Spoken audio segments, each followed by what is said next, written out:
भागवत भगवान की है आरती, पापियों को पाप से है तारती। ये मधुर बोल जगफंद खोल, सतमार्ग बताने वाला, बिगड़ी को बनाने वाला। ये मधुर बोल जगफंद खोल, सतमार्ग बताने वाला, बिगड़ी को बनाने वाला। श्री राम यही घनश्याम यही, श्री राम यही घनश्याम यही, प्रभु के महिमा की आरती, पापियों को पाप से तारती। श्री भागवत भगवान की है आरती, पापियों को पाप से है तारती। कर्पूर गौरम करुणावतारम, संसार सारम भुजगेंद्रहारम, सदा वसन्तं हृदयारविन्दे भवं भवानी सहितं नमामि। त्वमेव माता जप्ता त्वमेव, त्वमेव बन्धो जस्ता त्वमेव, त्वमेव वेद्या द्रविणं त्वमेव, त्वमेव सर्वं मम देव देवा, त्वमेव सर्वं मम देव देवा, त्वमेव सर्वं मम देव देवा। ओम आराधक्यं समर्पयामि जलेन शीतलीकरणं पात्रमध्ये स्थितं तोयं रामिदं केशवोपरि अङ्गलग्नं मनुष्याणां सर्वं पापं व्यपोहति हस्ते अक्षतपुष्पाणिम् आदाय मन्त्रपुष्पाञ्जलिः हरिः ओं जन्नेन यद्यमय जन्तदेवास्तानि धर्माणि प्रथमान्यासन्नाते हनाकं महिमानः सचन्द्र पूर्वे साध्याः सन्ति देवाः हरिः ओम एकदन्ताय विद्महे वक्रतुण्डाय धीमहि तन्नो दन्ती प्रचोदयात् हरिः ओम तत्पुरुषाय विद्महे महादेवाय धीमहि तन्नो रुद्रः प्रचोदयात् हरिः ओम नारायणाय विद्महे वासुदेवाय धीमहि तन्नो विष्णुः प्रचोदयात् हरिः ओम महालक्ष्मीश्च विद्महे विष्णुपत्न्यश्च धीमहि तन्नो लक्ष्मी प्रचोदयात् नानासुगन्धपुष्पाणि यथा कालोद्भवानि च पुष्पाञ्जलिर्मया दत्त ग्रहण परमेश्वर ओम भूर्भुवः श्रीमद्भागवत महापुराणाय नमः राधा गोविंदेवाय नमः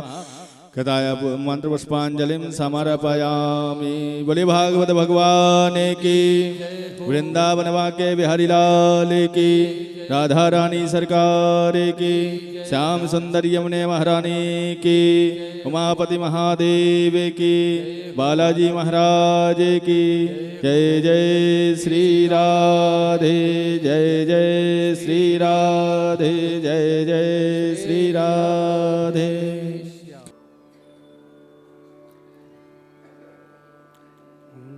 भगवते वासुदेवाय।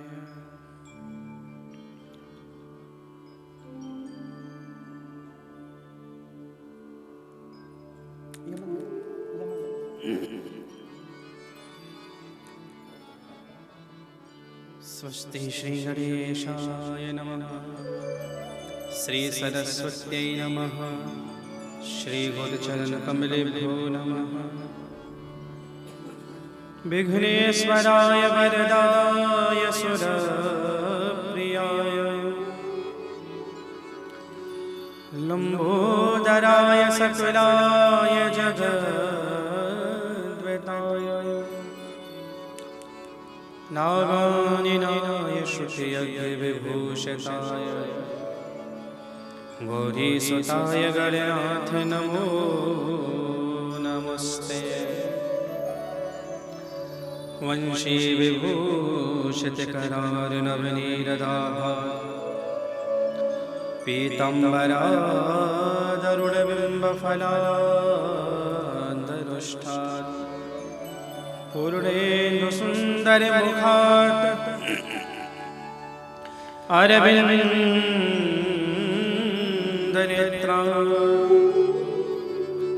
कृष्णात् परं किमपि तत्त्वमहं न जाने। अतुलित बलधामं हेमशैलावदेहं,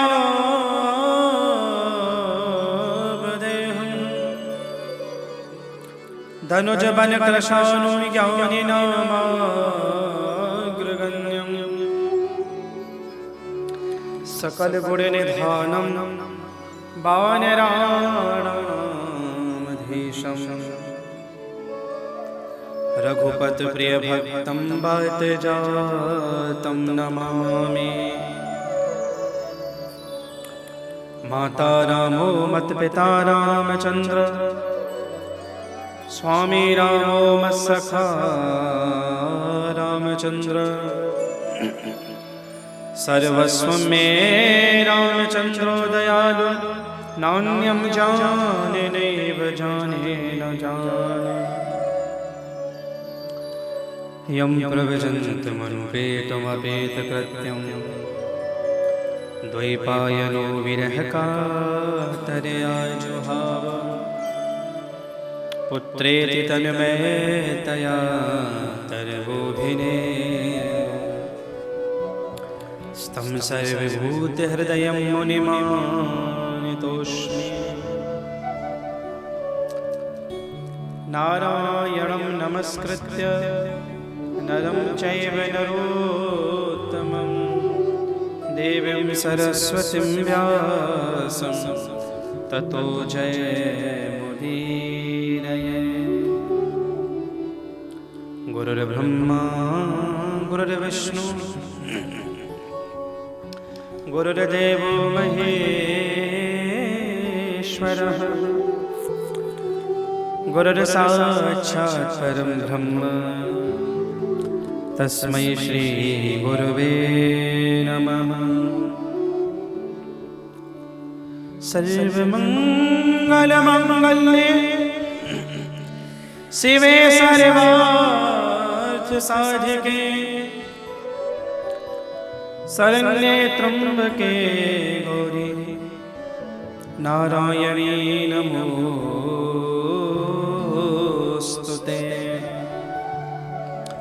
भक्ति भक्त भगवंत गुरु चतुर नाम बपु एक इनके पद वंदन किए नाशत विघ्न अनेक। जय जय श्री राधा रमन जय जय नवल किशोर जय गोपी चित चोर प्रभु जय जय माखन चोर। योऽन्तः प्रविश्य मम वाचमिमां प्रशुप्तां सञ्जीवयत्यखिलशक्तिधरः स्वधाम्ना अन्यास्य हस्तचरण शरणत्वगादि प्राणन्नमो भगवते पुरुषाय तुभ्यं।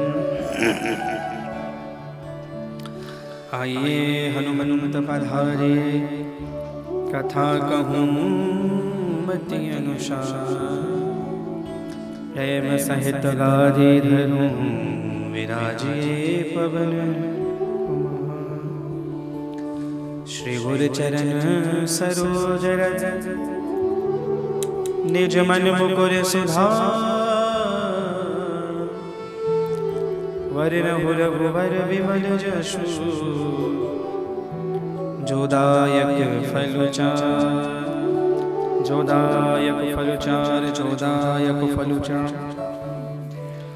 श्री राधा गोविंद देव भगवान की बालकृष्ण लाल की श्रीमद्भागवत महापुराण की सद्गुरुदेव की श्री सुखदेव जी महाराज की श्री हनुमंत लाल की श्री सीताराम भगवान की श्री लक्ष्मी नारायण भगवान की गौरी शंकर भगवान की श्री गोवर्धन नाथ की वल्लभाधीश की यमुने महारानी की गंगा मैया की सर्वदेवमयी गौ माता की चामुंडा मैया की श्री खाटू नरेश की, श्री सालासर बालाजी महाराज की, रानी सती दादी की जय, सब संतन की जय, सब भक्तन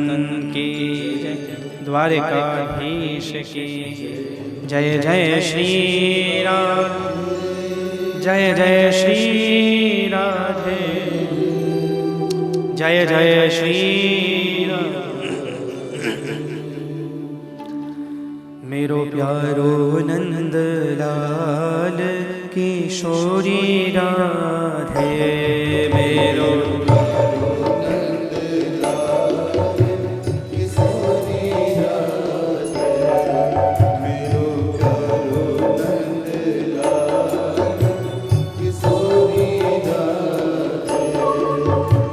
किशोरी राधे, श्याम जो राधे, किशोरी राधे, श्याम जो राधे, किशोरी राधे, श्याम जो राधे। मेरो प्यारो नंद लाल किशोरी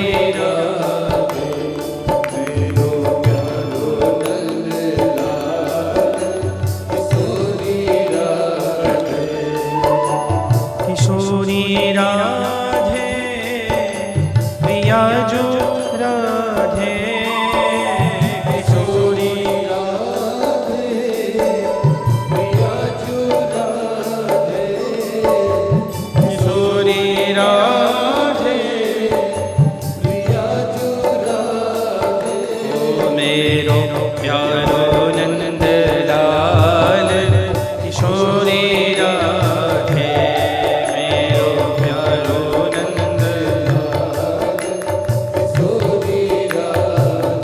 गाइए श्री राधे।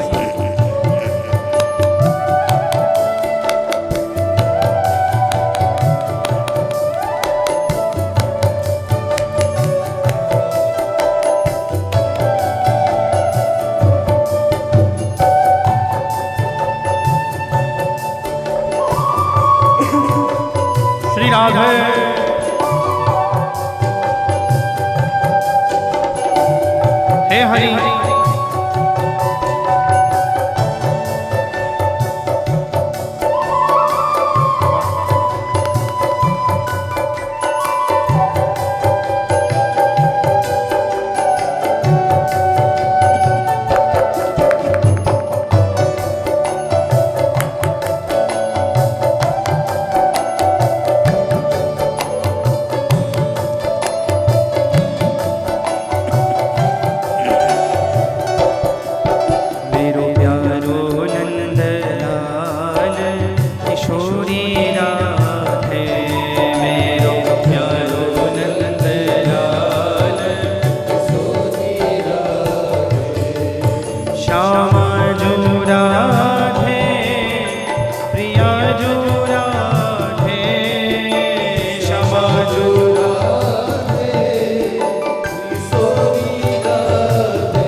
सब गाइए।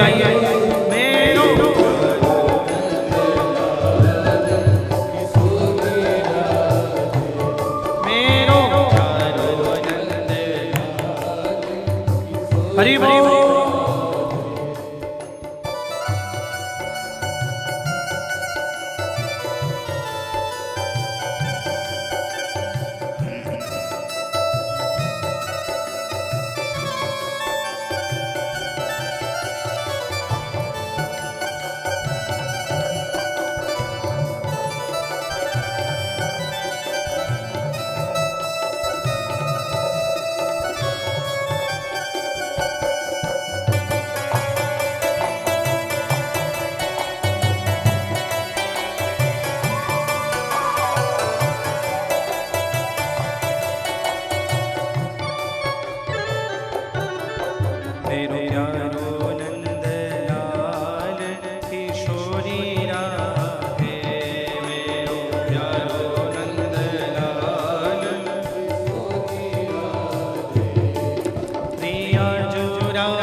प्रेम सहित गादी धरू विराजिए पवन कुमार। श्री गुरु चरण सरोज रज निज मन मुकुर सुधार। वरण हो रघुबर विमल जसु जोदायक फलचार। जोदायक फलचार जोदायक फलचार। श्री हनुमान जी महाराज की सद्गुरुदेव भगवान की जय। परम कृपालु भगवान राधा गोविंद देव के पावन युगल चरणारविंद में प्रणाम करते हुए श्रीमद् भागवत कथा के तृतीय दिवस के मंगलमय सत्र को हम सब प्रारंभ करते हैं। भगवती गंगा के पावन तट पर सुखदेव जी महाराज पधारे हैं। कल की कथा में हम सब श्रवण कर रहे थे, राजर्षि परीक्षित को श्राप लगा है। इति लंघित मर्यादम तच्चकः सप्तमे हने दच्छति स्म कुलांगारम चोदितो मे तद्द्रुहम्।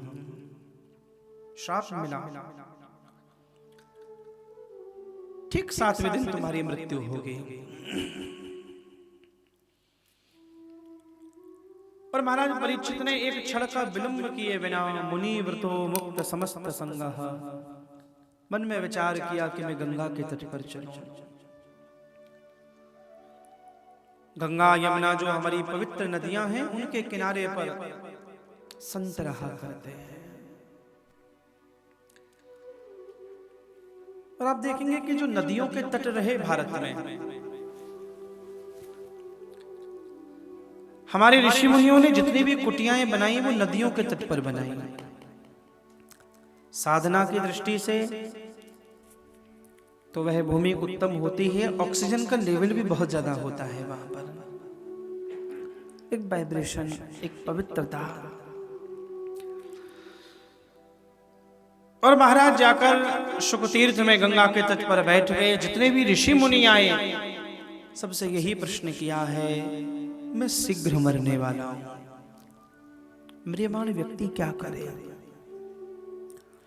घूमते घूमते सुखदेव जी महाराज आए, भीड़ को बैठे देखा तो बैठ गए हैं।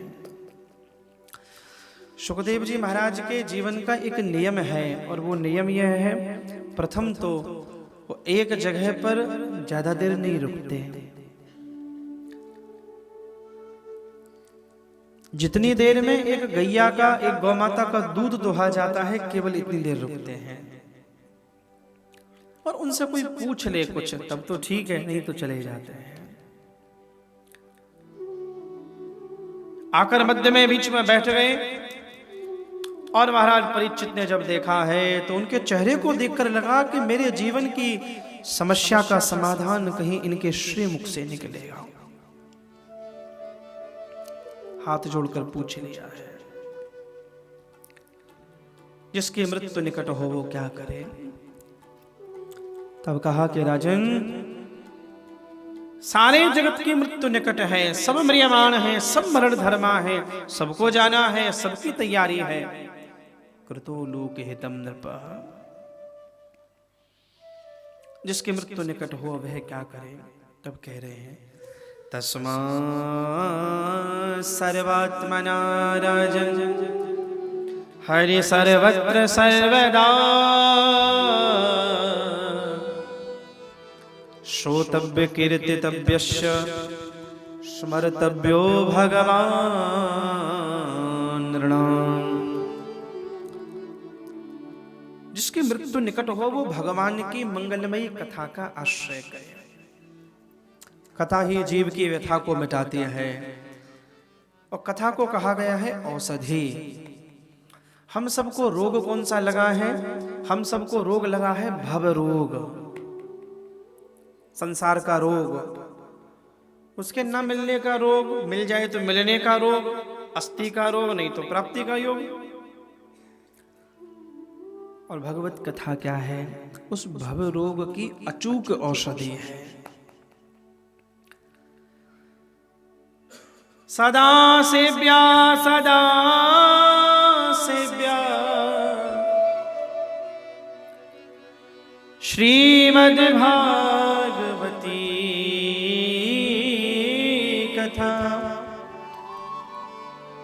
देखो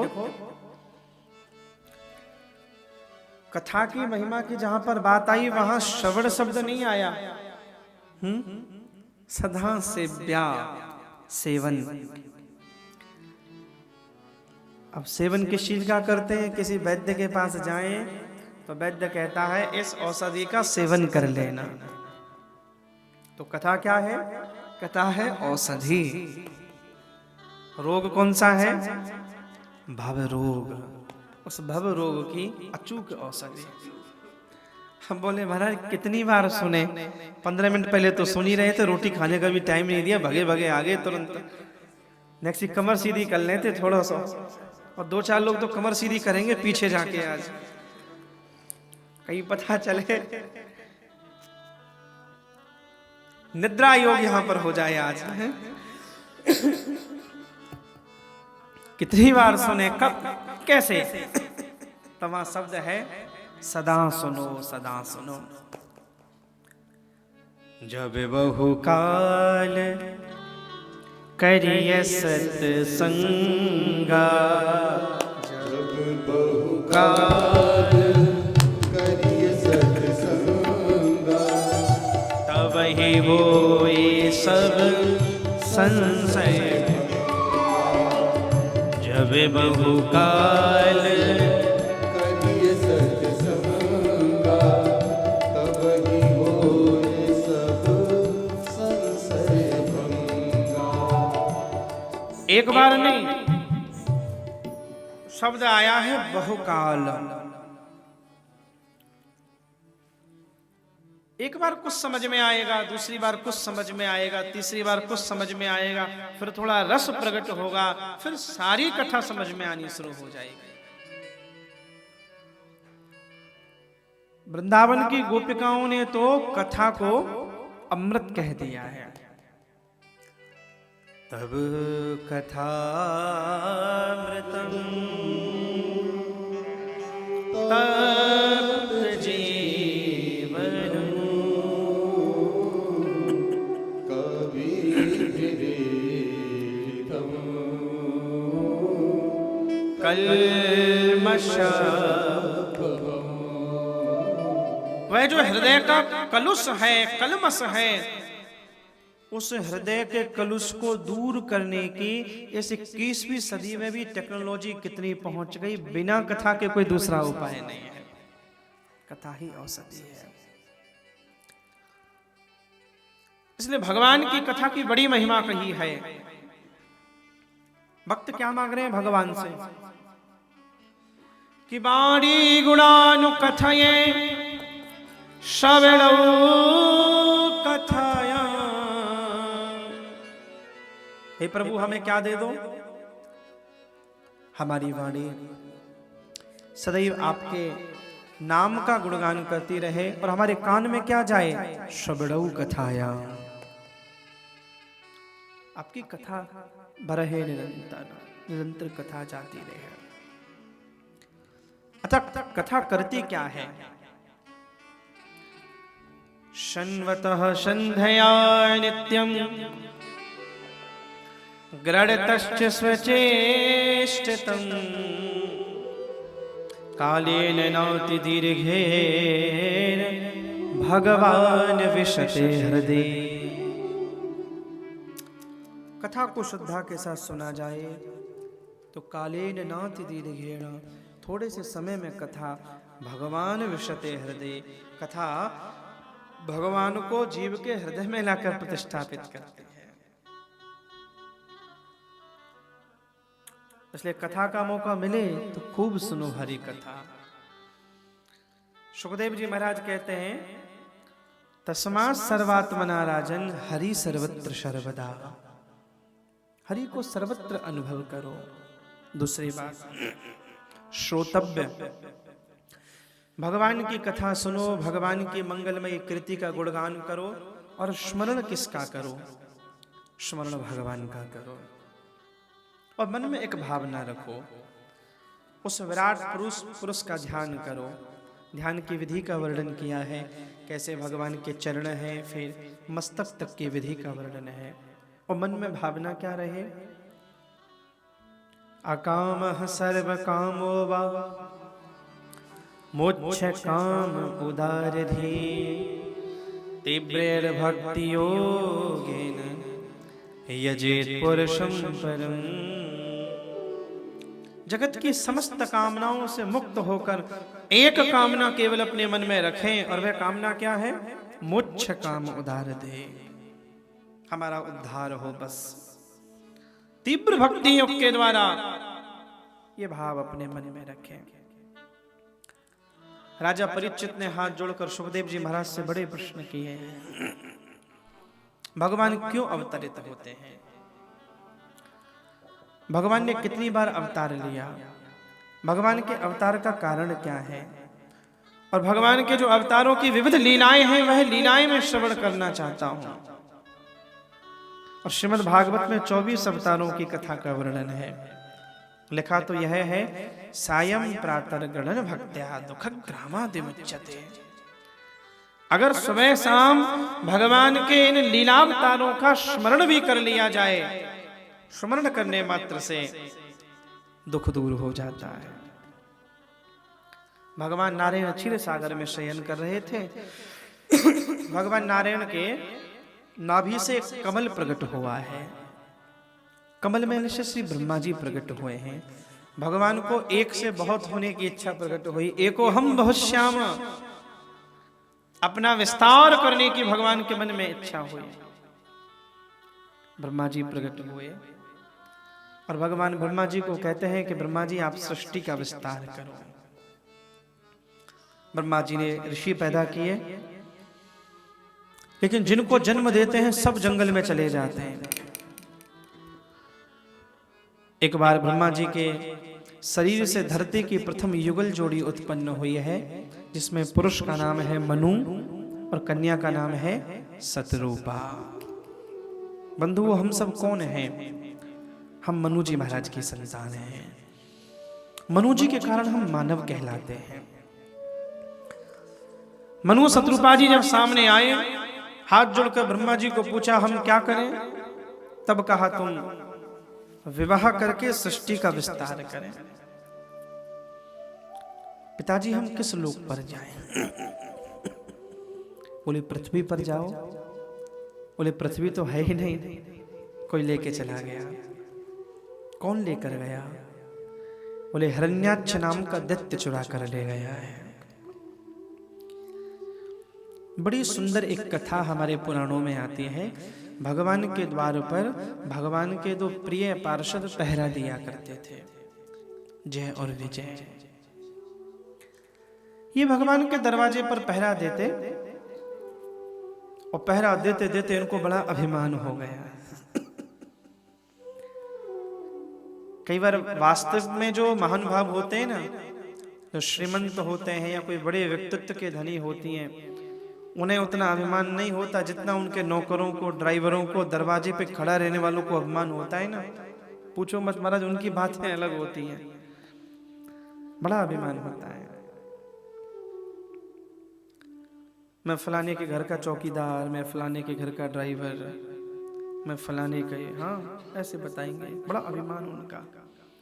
और वास्तव में वो व्यक्ति इतना विनम्र होता है, उसको अभिमान नहीं होता है। सुबह मैं कह रहा था ना, लोगों को बढ़ा चढ़ा के बोलने की आदत होती है। एक भाई ने दूसरे भाई को फोन किया, बोले फलानी तारीख को जो थिएटर में मूवी लगी है ना, उसमें मैंने पार्टिसिपेट किया है, मैं आऊंगा उसमें, तू जा वहां पे। तो वो गया, वो 2 घंटा बैठा तो देखा तो वो तो आया ही नहीं। तो उसने वहां से फोन मिलाया। उसने कहा कि भाई साहब तुम्हारा तो रोल ही नहीं आ रहा है इसमें। बोले मूवी कितनी देर की निपट गई? बोले 1.5 घंटा की। बोले 5 मिनट के बाद जो हीरो है ना, एक आदमी को बोरे में बंद करके पीटेगा, मैं ही तो हूं वो, जिसमें मार पड़, बोरे में मैं ही हूं बस। अब बोरे में बंद पड़ के मार पड़ रही है तो भी बस मार्केटिंग करते हैं। लोगों को कैसे भी मिले, प्रशंसा मिले, प्रशंसा मिले। लोग बड़े आत्ममुग्धता का शिकार हैं धरती पर। अच्छा, दूसरों की प्रशंसा सुनी नहीं जाती? भगवान के दरवाजे पर पहरा देने वाले इतना अभिमान। सनकादिक मुनीश्वर बद्रीनाथ से दर्शन करने के लिए आए और जब भीतर बैकुंठ में जाने लगे तो दरवाजे पर खड़े जय विजय ने रोक दिया। संतों ने परिचय देकर कहा कि हम संत हैं और दर्शन करके निकल जाएंगे। मना कर दिया, एक बार दो बार नहीं जा सकते आप, मना ही है भीतर, बिल्कुल भगवान विश्राम में हैं। दो बार रोका, तीसरी बार रोका जब, तब संतों को क्रोध आया और कहा कि अरे मूर्खो, तुम भगवान के दरवाजे पर पहरा देते हो लेकिन भगवान से कभी कुछ सीखा नहीं तुमने। ये पूजा, ये सेवा, ये भजन, ये भक्ति का अर्थ ही तो यही है, उस परम पुरुष का ध्यान करते करते परम पुरुष के दैवीय गुण हमारे भीतर विद्यमान आ जाए। राम राम राम राम राम राम रोज रोज कहने से क्या भगवान राम को कोई फायदा हो जाएगा? क्या उनकी महिमा बढ़ जाएगी? रोज कृष्ण कृष्ण गाने से क्या भगवान को कोई प्रसन्नता होगी? क्या भगवान इतने खुशामदी हो गए कि हम नाम जपें वो प्रसन्न हो जाए? लेकिन नहीं, जब जब उस पावन चरित्र का हम स्मरण करेंगे, भगवान राम के संपूर्ण व्यक्तित्व का स्मरण आएगा, तब तब श्री राम की मर्यादा, तपस्या, अनुशासन, समर्पण, घर परिवार राष्ट्र के प्रति जो उनका बलिदान है वो स्मरण आएगा। और जब जब हम उस पावन परंपरा का स्मरण करेंगे, उसके दो चार छींटे हमारे अंतःकरण पर भी पड़ जाएं। इसलिए इन कथाओं की महत्वता है, इसलिए इन कथाओं को सुने ताकि उन चरित्रों की दैवीयता हमारे भीतर आए। दरवाजे पे दर्शन करते करते तुमने कोई गुण नहीं सीखा। अब तो महाराज 3 बार तुमने हमें रोका है, हमारा श्राप है, 3 जन्मों तक ही तुमको राक्षस बनना पड़ेगा। अब तो हाथ में जल लिया और जो ही जल छिड़का तो फिर तो पतन हो गया उनका। अब जब पतन हुआ तो रोने लगे। जब रोए हैं तो भीतर खबर गई, भगवान श्रीमन नारायण भीतर से पधारे। भगवान श्रीमन नारायण ने हाथ जोड़कर कहा कि हे मुनीश्वरों, ये मेरे प्रिय पार्षद हैं, आपने श्राप तो दे दिया, अब इनके उद्धार का भी उपाय बता दें। तब कहा 3 बार ये जन्म लेकर जाएंगे और इनको तारने के लिए हे श्रीमन नारायण आपको 4 बार धरती पर जाना पड़ेगा, आप प्रकट होकर जाएंगे। इस प्रकार कश्यप ऋषि की पत्नी दिति के गर्भ से हिरण्याक्ष हिरण्यकश्यप प्रकट होकर आए। ब्रह्मा जी की तपस्या करके वरदान प्राप्त कर लिए। हिरण्याक्ष को मार्ग में जो भी मिल जाए सबसे लड़ने को बैठ जाए। एक बार नारद जी को रास्ते में पकड़कर पूछ लिया था। नारद जी को कहा कुछ लड़ना भी जानते हो या ऐसे ही नारायण नारायण करते घूमते हो, लड़ना वड़ना जानते हो? नारद जी ने कहा भैया लड़ना तो नहीं आता। नारद जी ने कहा लेकिन मैं तो तुझे जानता नहीं हूं, फिर भी? बोले इससे क्या फर्क पड़ता है, लड़ना है मुझे तो। लड़ने को तैयार महाराज। वास्तव में कई लोगों का स्वभाव ऐसा होता है, स्वभाव से वो 24 घंटे लड़ने को तैयार रहते हैं। आपके आसपास ही बैठे होंगे 2-4 तो कब कलेश कर दें किसी बात पर कोई पता नहीं। ऐसे कलेश यारे धरती पर मौजूद हैं किसी बात पर। एक बहन बड़ी परेशान थी अपने पति से, बात बात पर झगड़ा कर दे, बात बात पर लड़े। बेचारी ने अच्छा सा भोजन बना के शाम को पति को दिया तो बस थाली फेंक के मारी उसने, दीवार पर जाकर गड्ढे की सब्जी चिपक गई और भी जो मीठा मीठा बना होगा फैल गया, रायता फैल गया सब महाराज। अब तो बेचारी बड़ी परेशान। किसी को जाके पूछा कि मुझे समझ में नहीं आता कि मैं क्या करूं, बात बात पे झगड़ा करे, कोई जो भी मिल जाए। बोले तूने भोजन अच्छा नहीं बनाया होगा, हो सकता है। तो उसने कहा तू सिखा दे मुझे कैसे बनाते हैं। तो बढ़िया, उसने कहा देखो इन पति लोगों को या पुरुष लोगों को इनको अच्छा भोजन कराओ, इनके जीभ का स्वाद बढ़िया रहे तो ये ठीक रहेंगे।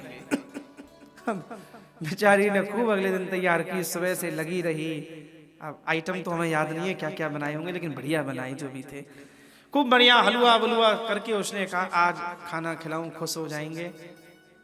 टेस्ट भी कर लिया 2-3 बार, बढ़िया बना। अब तो महाराज थाली जाके सामने रख दी। उसने थोड़ा सा खाया, पत्नी डरी हुई थी कि अब क्या रिएक्शन होगा नेक्स्ट। थोड़ा सा खाया, पत्नी ने जान में जाना ही चलो बात बन गई। इतनी देर में तो पता चला कि हलवा दीवार से फिर चिपक गया। फिर थाली फेंक के मारी, उड़ा दी थाली। अब तो बेचारी घबरा गई। बोले आज क्या बात, ठीक नहीं बना? बोले बढ़िया बनाए, बहुत बढ़िया बनाए। बोले बहुत बढ़िया बनाए, फिर फेंक क्यों दिया? बोले ऐसा कल क्यों नहीं बनाया था? अब कर लो इन कलेशाओं की बात, ऐसा कल क्यों नहीं बना? कल ऐसा क्यों नहीं खिलाया? अरे भाई तू कल को पकड़ के बैठा है, आज की सोचो, कल की बुरी स्मृतियों को छोड़ो। अब कुछ नया सृजन है, नया। नानुशोचन्ते पंडिता। हिरण्याक्ष ने कहा हमें तो लड़ना है कैसे भी। नारद जी ने कहा कोई बात भी तो होगी। बोले बात यह है कि मुझे मेरे बल का आकलन नहीं हो रहा। नारद जी ने कहा सुन, तो श्रीमन नारायण के पास चला जा, भगवान विष्णु से लड़। बस उनके जैसा बलि दुनिया में कोई मिलेगा नहीं तुझे। अब तो बैकुंठ पहुंचा, और जब बैकुंठ पहुंचा तो भगवान के दर्शन तो नहीं हुए। नारद जी को कहा कि अब क्या करूं? तब नारद जी ने कहा तू पृथ्वी को चुराकर पाताल में छिपा दे। तो श्रीमान हिरण्याक्ष ने वो पृथ्वी ली, पृथ्वी को चुराकर पाताल में बैठ गया। कई दिन हो गए। मनु जी ने ब्रह्मा जी को हाथ जोड़कर कहा कि मैं कैसे जाऊं, पृथ्वी को तो चुरा ले गया वो। ब्रह्मा जी की नासिका में से छींक आई।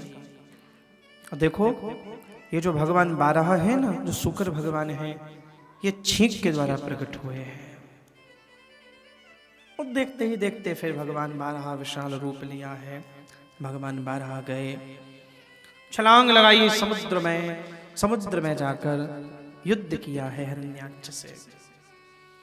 कई दिनों के युद्ध के पश्चात फिर भगवान 12 ने हिरण्याक्ष का वध किया, पृथ्वी को लेकर ऊपर लेकर आए।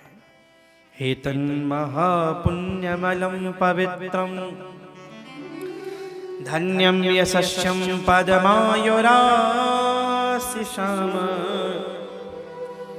प्राणेन्द्रियाणां युधसौर्यवर्धनं नारायणोऽन्ते गतिरङ्गशन्वताम्। जाकर भगवान ने पृथ्वी ब्रह्मा जी को सौंप दी है। और प्रभु का ये कार्य जब संपन्न हुआ तो भगवान जाकर 12 रूप से श्री नारायण रूप में जाकर प्रतिष्ठित हो गए। बोलिए 12 देव भगवान की जय हो। इस प्रकार मनु शत्रुपा का सुखदेव जी महाराज कहते हैं राजन विवाह हुआ, और इनको 3 पुत्रियां, 2 पुत्र उत्पन्न हुए हैं। एक पुत्री की बड़ी सुंदर कथा है, आपने पहले भी शायद सुनी होगी बहुत बार। उस पुत्री का नाम है देवहूति। देवहूति का विवाह कर्दम नाम के ऋषि के साथ संपन्न हुआ। देवहूति को इसलिए भी याद किया जाता है, देवहूति के घर में भगवान स्वयं पुत्र बनकर आए, और भगवान का नाम होता है कपिल। जैसे भागवत जी के प्रथम दिवस हमने श्रवण किया, पिता पुत्र का संवाद है, श्री गोकर्ण जी और आत्मदेव का संवाद। यहां भागवत जी में मां और बेटे का संवाद है। मैया देवहूति ने प्रभु को जन्म दिया। एक बार भगवान पद्मासन में बैठे थे तो जाकर पूछ लिया है, निर्विन्ना नितरं भूमन् सदिन्द्रिय दर्शनात् येन संभाव्यमानेन प्रपन्नंधं तम प्रभु। भगवान को प्रणाम करके कहा कि प्रभु मेरा उम्र धीरे धीरे बढ़ती जा रही है, मेरा शरीर वृद्धावस्था को प्राप्त कर गया, मुझे मोक्ष मिलेगा कि नहीं मिलेगा बस। और भगवान ने अपनी मैया को उपदेश दिया है, चेतः खल्वलस्य बन्धाय मुक्तये चात्मनो मतम् गुणेषु सक्तं बन्धाय रतं वा पुंसि मुक्तये। एक बात बड़ी समझने की है यहाँ पर। भगवान कह रहे हैं मैया, ये जो पांच भौतिक देह है ना, ये तो जल जाएगी, जल जाएगी, गाड़ दी जाएगी, बहा दी जाएगी, जैसे जिस धर्म में आए होंगे। आत्मा अजर अमर है, देह जल जाएगी, बंधन में कौन है? और ये पता चल जाए कि बंधन क्या है तो मुक्ति की भी पता चल जाएगी। मनः एव मनुष्याणाम कारणम बंध मुच्छयो। इस धरती पर बंधन का कोई कारण है तो मन है, और मुक्ति का कारण है तो भी मन है। इस संसार में कभी कोई सुखी हुआ तो मन के कारण, कोई दुखी हुआ तो मन के कारण। मैया ने कहा लेकिन ये मन तो न अघाने वाला, न तृप्त होने वाला, मन की तो गति बड़ी विचित्र है, कोई उपाय है? तब कहते हैं एतावाने विलोकेस्मिन् पुंसां निःशेषोदय तीव्रेण भक्ति योगेन मनोमय्यर्पितं स्थिरम्।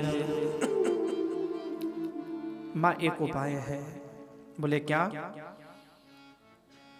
बोले एतावानेव लोकेस्मिन्, तीव्र भक्ति योग के द्वारा मनोमय्यर्पितं स्थिरम, ये मन स्थिर होता है। वह कैसे? बोले तीव्र भक्ति योग के द्वारा। और वह भक्ति योग क्या है? भगवान की कथा का श्रवण करना, भगवान का दर्शन करना, भगवान का पूजन करना। आगे चल के उस भक्ति योग का 8वें स्कंध में वर्णन है कि भक्ति कितने प्रकार के होते हैं। श्री प्रहलाद जी महाराज के चरित्र में इसका वर्णन आया है कि वह 9 प्रकार की भक्ति है। श्रवणम कीर्तनम विष्णु स्मरणम पाद सेवनम अर्चनम वंदनम दास्यम सख्यमात्मनिवेदनम।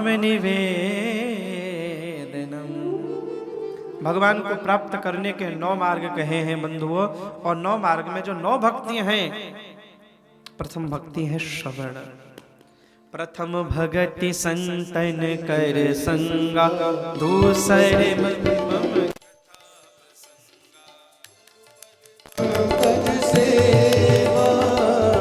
तीसरी भगति यमा,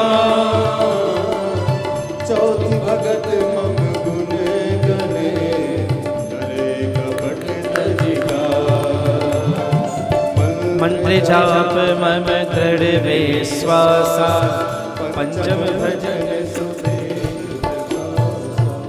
प्रथम भगति संतन कर संगा, पहली भक्ति है संतों का संग, भगवान की कथा सुने। गुरु पद पंकज सेवा, गुरु के चरणों की सेवा, भगवान के गुणों का गुणगान। छठ दाम शील विरत बहु कर्मा, निरत निरंतर सजन कर्मा। साता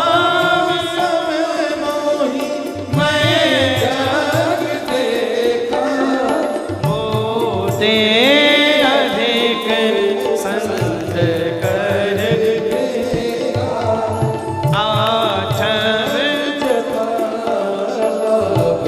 संतो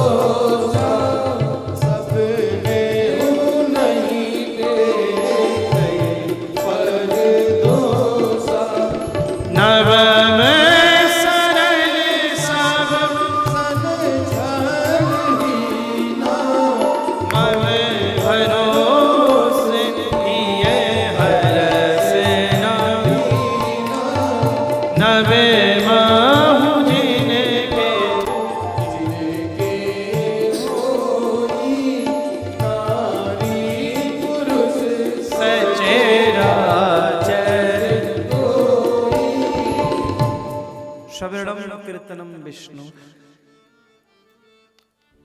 कई लोगों को कथा सुनने में आनंद आता है, कई लोग कीर्तन के बड़े प्रेमी होते हैं, कई लोगों को कीर्तन बढ़िया लगता है,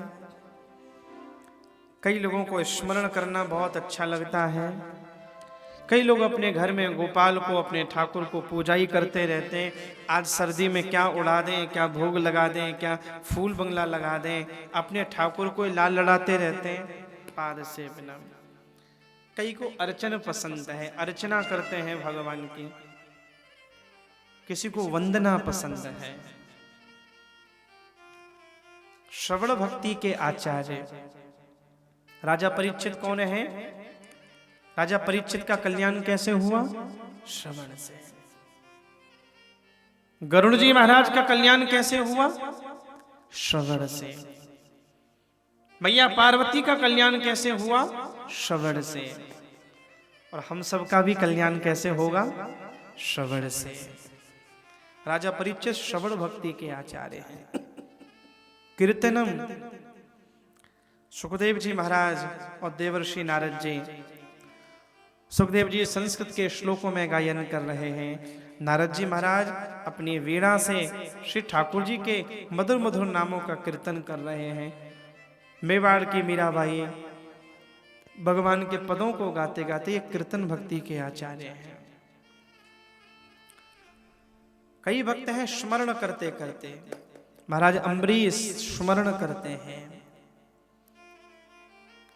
प्रहलाद जी महाराज स्मरण कर रहे हैं भगवान का, स्मरण भक्ति के आचार्य हैं। तीन भावों से दास्य सख्य आत्मा, तीन भावों के साथ भगवान के साथ तदात्म होता है। हनुमान जी महाराज दास भक्ति के साथ, सुदामा जी, अर्जुन इत्यादि जो लोग हैं सख्य भाव के साथ। और आत्मनिवेदन की तो एक बड़ी लंबी समृद्ध परंपरा है, उसके तो श्रीमद् भागवत जी में बहुत आचार्य हैं जो आत्मनिवेदन की भाषा में भगवान के साथ जुड़े रहे। तो 9 प्रकार की भक्ति। मनोमय्यर पितम स्थिरम, भगवान मैया को कहते हैं कि मैया ये मन स्थिर हो जाता है। कैसे? इन 9 में से कैसे भी किसी का आश्रय कर लिया जाए। 9 में से कोई भी हो, नव महु जिनके एक हो, लेकिन एकाध भक्ति का आश्रय तो हम सबको करना चाहिए। इस प्रकार भगवान कपिल ने मैया देवहूति को सुंदर उपदेश दिया है। बोलिए कपिल भगवान की जय। जय जय श्री राम। सारी दुनिया है दीवानी, हो राधा रानी आपकी। कौन है जिस पर नहीं है मेहरबानी आपकी।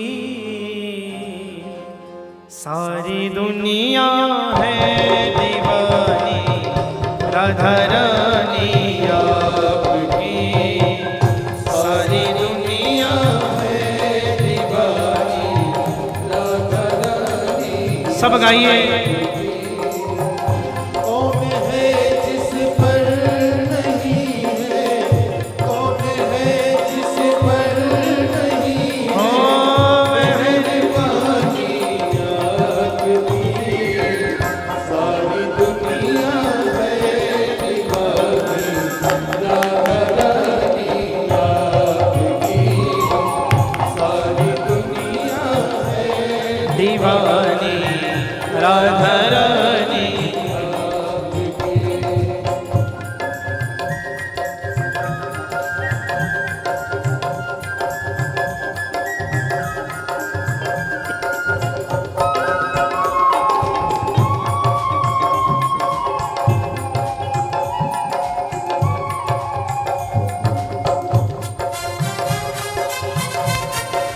बड़े भाव से ताली बजाते हुए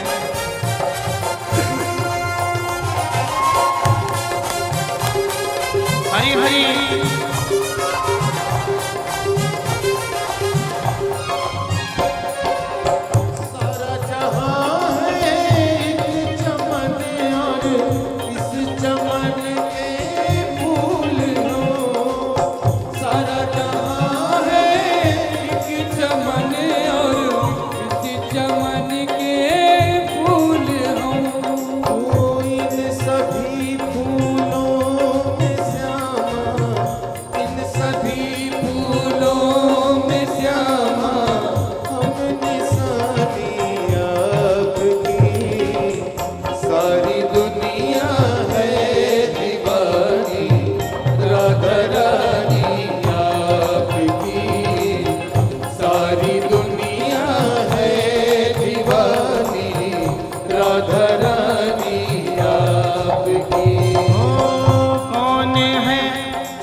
तन भी तेरा मन भी तेरा मेरा क्या है लाडली। ओ तन भी तेरा मन भी तेरा मेरा क्या, सारी दुनिया है दीवानी राधा रानी आपकी। श्री राधे।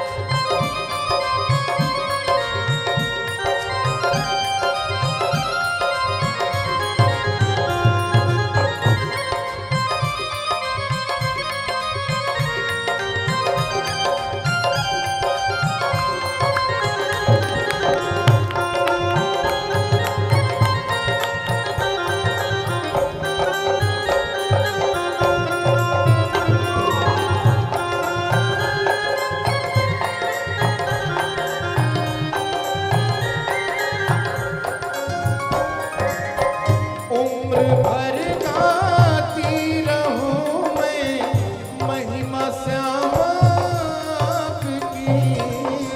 उम्र भर गाती रहूं मैं महिमा श्यामा आपकी।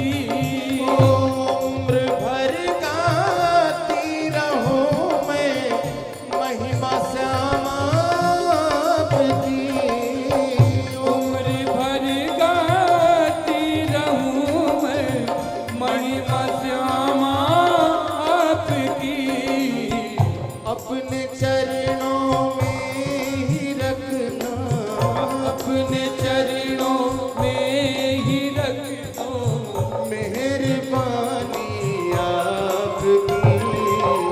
सारी दुनिया है दीवानी राधा रानी आपकी। सारी दुनिया है दीवानी राधा रानी आपकी। कौन है जिस पर नहीं है, कौन है जिस पर नहीं है मेहरबानी आपकी। सारी दुनिया है दीवानी राधा रानी आपकी। सारी दुनिया है दीवानी राधा रानी आपकी। सारी दुनिया है दीवानी राधा रानी आपकी। राधा रानी आपकी। राधा रानी आपकी। राधा रानी आपकी। श्री राधा गोविंद देव भगवान की जय हो। जय जय श्री राधे। जय जय श्री राधे।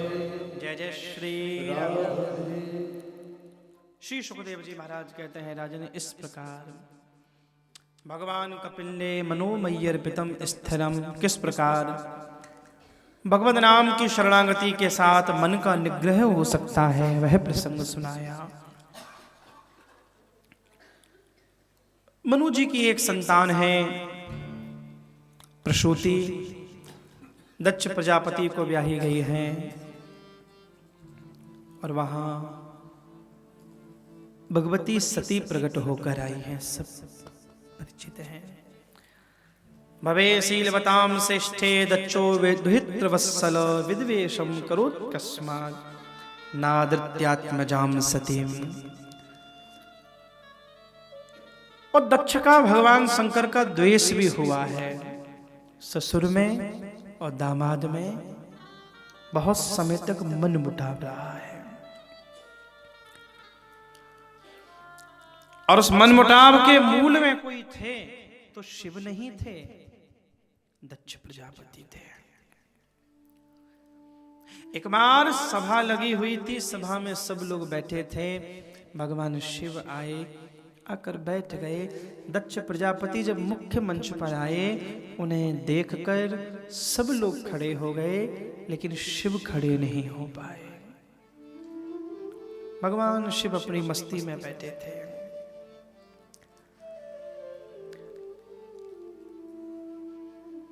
और भगवान शंकर के न खड़े होने का दक्ष ने इतना बड़ा विरोध बना लिया, इतना बड़ा एक वजह, एक कारण बना लिया कि वहां बड़ा विवाद हो गया। दक्ष प्रजापति ने खड़े होकर कहा कि देखो, मैंने इस शिव को अपनी पुत्री सती का ब्याह किया, इसमें इतना भी संस्कार नहीं कि ससुर भी पिता के समान होता है। सब मुझे देखकर खड़े हुए, लेकिन ये खड़ा नहीं हो पाया। यद्यपि इसके पूर्व आचरण ऐसे थे कि मैं मेरी बेटी को न ब्याहता, शमशान में रहने वाला, बागंबर लपेट के रहने वाला, न जिसका घर है ना ठिकाना, और मैंने उसके साथ बेटी ब्याह दी। तो भी देखो तो सही, मैं भरी सभा में शाप देता हूं, आज के बाद जहां भी कहीं यज्ञ होगा, उस यज्ञ में सबको भाग मिलेगा, लेकिन शिव को भाग ना मिलेगा। आज भी वह श्राप है। कहीं भी यज्ञ होता है ना, यज्ञ में सब देवताओं को भाग मिलता है, भगवान शिव को नहीं मिलता है। इसीलिए हवन करते समय कभी कभी जो सामग्री समिधा बाहर फैल जाती है ना, कहते हैं वो शिव का भाग होती है। उसे अज्ञानतावश अथवा तो भूलवश उसे उठाकर दोबारा नहीं डालना चाहिए। उस शिव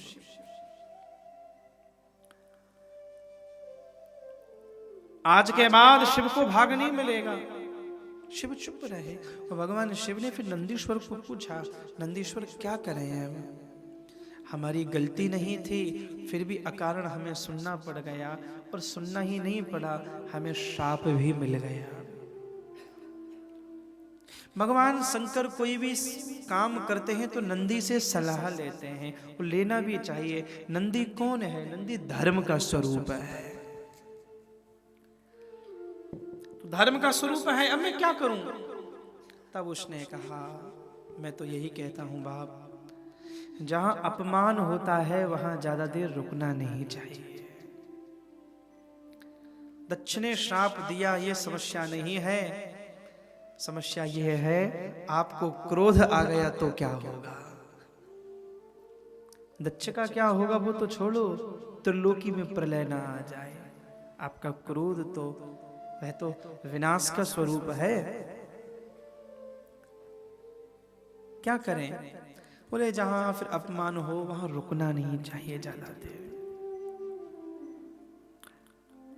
कभी ऐसा लगे किसी स्थान पर जाकर कुछ अपमान हो रहा है, प्रथम सूत्र यही है, उस स्थान को तुरंत छोड़ देना चाहिए, एकांत में चले जाना चाहिए।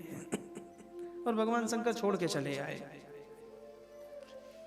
शिव हृदय से बड़े निष्पाप हैं, शिव भूल जाते हैं, और भगवान शिव भूल भी गए इस बात को। लेकिन थोड़े समय के बाद दक्ष को जब प्रजापतियों का नायक बनाया गया, तो दक्ष प्रजापति ने यज्ञ किया, और उस यज्ञ में सबको निमंत्रण दिया।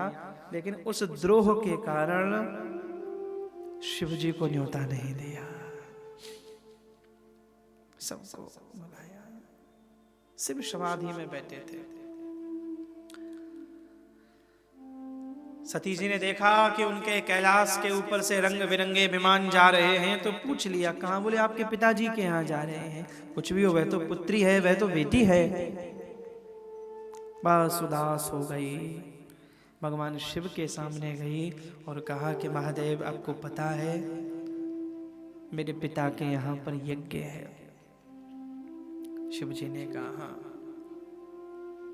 कि ब्रह्म सभा हम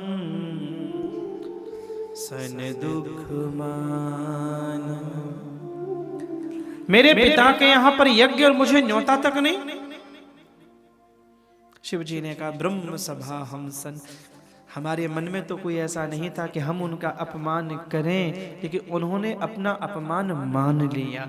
कई बार ऐसा भी होता है, सामने वाले का कोई इरादा नहीं होता अपमान करने का, जबरदस्ती हम स्वीकार कर लेते हैं कि हमारी इंसल्ट हुई। होती नहीं है इंसल्ट कुछ नहीं होती है। मैं कथा में विनोद में कई बार कहा करता हूं कि ठंड और बेइज्जती जितनी ज्यादा फील करोगे ज्यादा लगेगी। हाँ, ठंड भी और बेइज्जती भी होती नहीं है। कहीं चले गए तो सामने वाले ने थोड़ा इग्नोर कर दिया तो पूरी पार्टी में मुंह सुजा के घूम रहे हैं, अकेले घूम रहे हैं महाराज। फुटबॉल सा मुंह कर लिया, बढ़िया सज के गए, फुटबॉल सा मुंह हो गया। अरे यार क्या पता। एक आदमी को मैंने पूछा, यार तुम सज के तो बढ़िया आए, सूझ कैसे गया मुंह? बोले साहब हमें दरवाजे पर जो गेस्ट है ना, उसने जो मेजबान है उसने हंस के वेलकम नहीं किया। मैंने कहा हंसते हंसते मुंह सूख गया होगा बेचारे का। कितनी बार हंसे, कोई कार्टून थोड़ी है। हो सकता है हंसना। कई बार जिनके यहाँ शादी होती है ना, बड़ी समस्या है। दरवाजे पे खड़े रह के उन्हें भाई साहब कितनी बार कहेगा भाई साहब का भी मुंह है कोई? कितनी बार वो एक्सप्रेशन लाएगा हंसी के? नहीं आ सकती। कृत्रिम हंसी कितनी बार। लास्ट में तो फिर मैं कहा नहीं आई होगी, छोड़ो।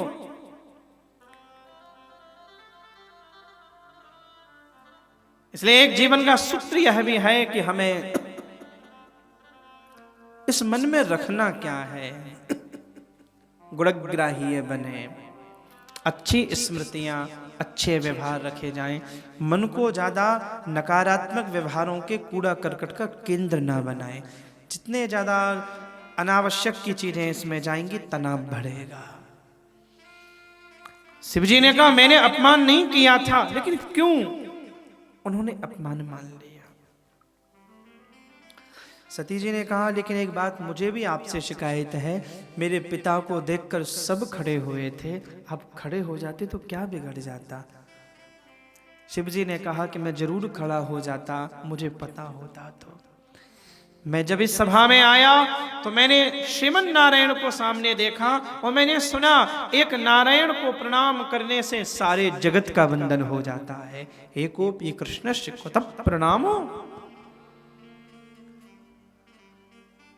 एक नारायण को वंदन करने से सारे जगत का वंदन होता है। एक नारायण को मना लेने से सारा जगत मान जाता है। अरे पेड़ की जड़ में पानी दे दोगे तो सारा पेड़ पल्लवित हो जाएगा। सारे जगत के मूल कौन है? मूल है श्रीमन नारायण। मुझे पता नहीं था कि तुम्हारे पिता इतना सम्मान को महत्व देते हैं। सती ने कहा कि लेकिन मेरे पिता के यहां यज्ञ और मैं ना जाऊं। आप ही तो कहते हैं कि माता पिता के यहां पर कभी सम्मान की अपेक्षा नहीं रखनी चाहिए। शिवजी ने कहा मैं बिल्कुल कहता हूं, लेकिन तदप विरोध मान जह कोई, तहां गए कल्याण न होई। कहे प्रभु जाह जो विनहि बुलाए, नहीं भल बात हमारे आए। मैं जाऊंगा, मेरे जाने से तुम्हारे पिता को क्षोभ होगा, दुख होगा। मैं नहीं चाहता मेरी उपस्थिति से भी यज्ञ में बैठे किसी व्यक्ति के मन को दुख पहुंचे, वो अपराध होगा। सती ने कहा आप आज्ञा दें तो मैं चली जाऊं, मैं तो बेटी हूं। सती ना मानी तो भगवान महादेव ने भेज दिया है, लेकिन शिवजी को तो पता था। गई है सती और जैसे ही अपने पिता के गांव में गई, जाते ही दरवाजे पर पिता खड़ा मिला। दक्ष ने मुख फेर लिया है और इस व्यवहार के लिए दक्ष की बड़ी आलोचना हुई है। बेटी थी, बिना बुलाए चली आई तो भी क्या है, तो बेटी। फिर भीतर गई हैं सती। सादर भले ही मिली एक माता, भगनी मिली बहुत मुस्कुराता। एक माँ तो ऐसी है जो माँ प्रेम से मिली, बाकी तो सब बड़े कटाक्ष भरे वचन कहकर सती जी के मन को दुख पहुंचाया है। सती जी को लगा मैं शंकर कर कहा ना माना। और सती के जीवन में एक बात है, जब जब उसने शिव का कहा नहीं माना तब तब कष्ट उठाया है। भगवान राम सामने आ गए, परीक्षा लेने के लिए चल दी, मना किया शिव ने। परीक्षा भक्त का काम नहीं, प्रतीक्षा भक्त का काम है। भगवान परीक्षा ले तो ठीक है, धर्म धैर्य का मार्ग है। सबरी का अर्थ ही यही है जो सब्र करे। भगवान पिता के पास गई और पिता को जाकर खूब खरी खोटी सती ने सुनाई है। यज्ञ में जाकर देखा सबके भाग हैं, शिव का भाग नहीं है। फिर तो भगवती है, वो गौरी है, वो चंडी के रूप में परिवर्तित हुई और पिता को कहा कि अगर मेरे पिता न होते तो अब तक मैं मेरी क्रोधाग्नि में आपको दग्ध कर देती। आप मेरे पिता हैं, आपको दग्ध नहीं कर सकती, लेकिन आपके द्वारा मेरा जन्म हुआ है, मैं खुद को दग्ध कर रही हूं।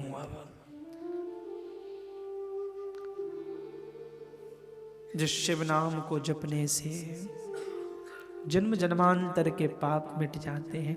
शिव जैसा कोई कृपालु देव नहीं है, शिव जैसा कोई भोला नहीं है। मैं कथाओं में कई बार कहा करता हूँ, आप राम को माने, श्री कृष्ण को माने, किसी को माने, लेकिन भगवान शंकर को जरूर मानना। भवानी शंकर वंदे श्रद्धा विश्वास रूपेण। शिव भक्ति के दाता हैं, शिव कृपालु हैं। कोई वैष्णव ये समझकर शिव का निरादर करे कि मैं वैष्णव हूं, भगवान राम कहते हैं शिव द्रोही मम दास कहावा, सोनर मोहि सपने हु नहीं। शिव द्रोही मम दास कहावा, सोनर। कोई मुझसे प्रेम करे, महादेव से द्रोह करे, सपने में भी मुझे पसंद नहीं है। एक लोटा जल चाहो, जाकर चढ़ाया शिव जी को। और सबसे सस्ती सेवा है शिव जी की। हाँ, राम जी की सेवा थोड़ी महंगी है और कन्हैया की तो बहुत ही महंगी है। हाँ, 56 भोग लगाओ साल में 1-2 बार, फूल बंगला लगाओ। शिव जी की तो सीधी सी सेवा है, जब ध्यान आए 1 लोटा जल चढ़ाया हो, बस 1 लोटा। राम जी के मंदिर के बंद होने का भी समय है, कन्हैया के भी मंदिर बंद होने का खुलने का समय है। शंकर जी की तो रात को 1 बजे भी ध्यान आए तो जाके चढ़ाया हो। जब ध्यान है, दरवाजा खुला है, शिव सबको स्वीकार करते हैं। सती मरत हरि सन बरु मांगा, जन्म जन्म शिव पद। इस वर्ष में जुलाई में जब यहाँ राम कथा करने आया था, तब इस प्रसंग को मैं बहुत विस्तार दिया। हमारे आदरणीय मोहन जी बैठे हैं। पूरी राम कथा जब थी तो फिर मैं इन प्रसंगों पे चौपाइयों के साथ खूब रामायण की चौपाइयों में रमण किया था हमने। सती मरत हरि सनु बरु मांगा, मैं जहां जाऊं, जैसे भी जाऊं, ये होती है निष्ठा। जन्म जन्म शिव पद अनुरागा। ब्रजांगनाएं कहती हैं उद्धव को, चेरी है ना काहू ब्रह्म के बाबा की, हम सीधी कह देत एक कान्ह की कमेरी है। नंद नंदन की देहरी पे घिसके, हमें कर्म की रेख मिटावनी है। यह है अनन्यता।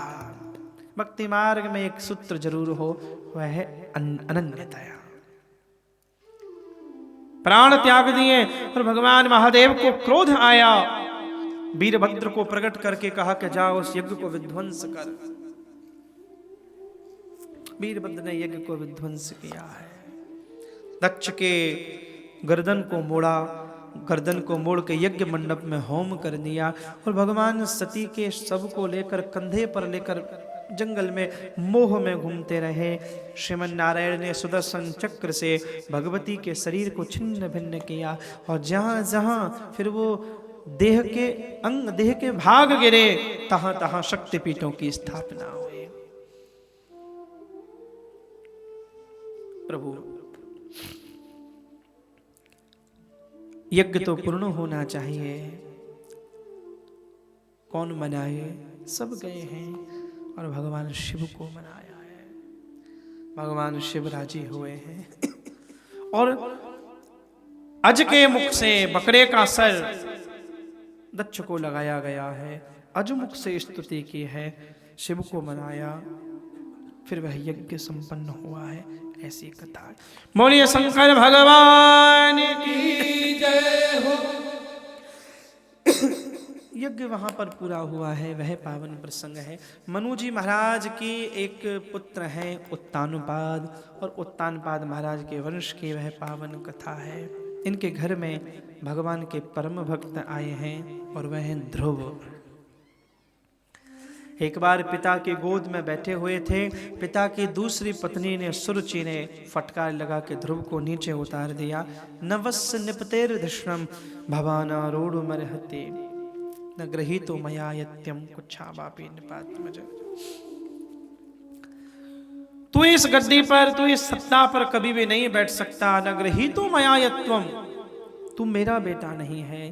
ध्रुव को फटकार लगा के भगाया। ध्रुव के भीतर वैराग्य प्रकट हुआ। माँ के पास रोते रोते आए और उस समय सुनीति ने जो वचन कहे हैं, वचन बड़े प्यारे कहे हैं। एक माँ का आदर्श जो है प्रकट हुआ है। माँ मंगलम तात परे सुमस्थाम भुंगते जने यत पर दुख दस्तत। बेटा, तू अपने मन में किसी के भी अमंगल की कामना मत कर। जिसको दुख मिला है ना, वो तो जगत में कभी सुखी हो भी जाएगा, दुख देने वाला कभी सुखी नहीं होगा। अरे उसको तो दुख को भोगना पड़ेगा। तुझे गद्दी प्राप्त करनी है ना, इसे प्राप्त मत कर, तो परम पद को प्राप्त कर। अरे जब मनाना ही है तो जगत को क्यों मनाए, जब किसी के आगे हाथ जोड़ने ही हैं। हमारे ब्रज के संत कहा करते हैं, स्वाभिमान में जियो, अपने आनंद में जियो, अपने कर्तव्य का निर्वहन करो, लेकिन लगे अब किसी के आगे हाथ जोड़कर रोना ही पड़ेगा, तो जीव के सामने रोने की बजाय तो जगदीश के सामने जाकर रो लो, प्रभु के सामने रो लो। जब लगे कि अब गिरना ही पड़ेगा, गिरना नियति है, गिरना अवश्यम भावी है, तो जीव के आगे गिड़गिड़ाने से अच्छा है गोविंद के आगे गिड़गिड़ाओ। जगत रूठे तो रूठन दे, रूठे तो रूठ जाने दे। मीराबाई कहती है, प्रयास करो गिरधर ना रूठने पाए, ठाकुर ना रूठने पाए। हे ठाकुर, तुम संग हो तो क्या कमी है जगत में। प्रभु संग है तो आनंद ही। भगवान के संग रहो, उन्हें अपना बनाओ। और द्रौपदी को भगवान कहते हैं, द्रौपदी ने कहा था कि आने में बड़ा विलंब किया। प्रभु कहते नहीं कृष्णा, मैंने विलंब नहीं किया, तेरे बुलाने में विलंब हो रहा था, तेरे भरोसे में विलंब हो रहा था। मैया ने ध्रुव जी को समझाया है और रात में ध्रुव जी के भीतर वैराग्य प्रचलित हुआ है। वैराग्य की अग्नि घर छोड़ दिया। गए हैं, रास्ते में नारद जी महाराज मिले और नारद जी महाराज को गुरु रूप में स्वीकार किया है। एक मंत्र मिला है और उस मंत्र को स्वीकार किया। 12 अक्षर मंत्र है, ओम नमो भगवते वासुदेवाय। गुरु स्वीकार किए। हमारे साधना के जगत में कहा जाता है, गुरु मिल जाए तो गोविंद को मिलते देर नहीं लगती। गुरु का अर्थ है जो हमारे अवगुणों को मिटा दे। गुरु का अर्थ है जो हमारे भेद को मिटा दे। गुरु का एक अर्थ यह भी है हमारे स्वयं से हमें मिला दे। गुरु का एक अर्थ यह भी है कि हमारे दैवीय गुणों से हमें परिचित करा दे। गुरु मिल जाए तो गोविंद का भी मार्ग मिलता है। और गुरु के चरणों में बैठकर कह रहे हैं, हो जीवन है तेरे हवाले, हो मुरलिया वाले।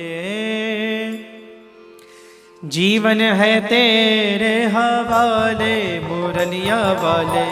जीवन है तेरे हवाले, मुरलिया वाले जीवन है तेरे हवाले, मुरलिया वाले बाके मुरलिया वाले मेरे सवरिया, बाके मुरलिया वाले मेरे सवरिया, बाके मुरलिया वाले मेरे सवरिया, जीवन है तेरे हवाले, मुरलिया वाले जीवन है तेरे हवाले, मुरलिया वाले। लीनाव है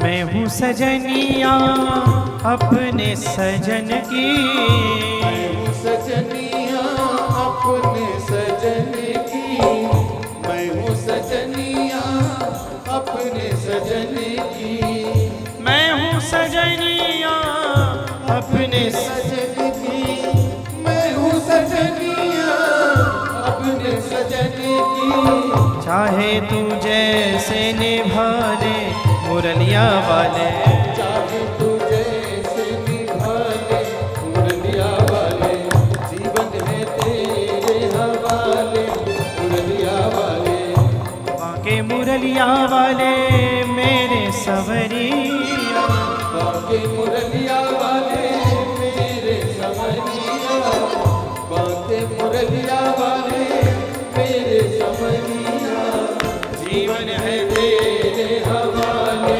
मुरलिया वाले जीवन है तेरे हवाले, मुरलिया वाले। श्री राम है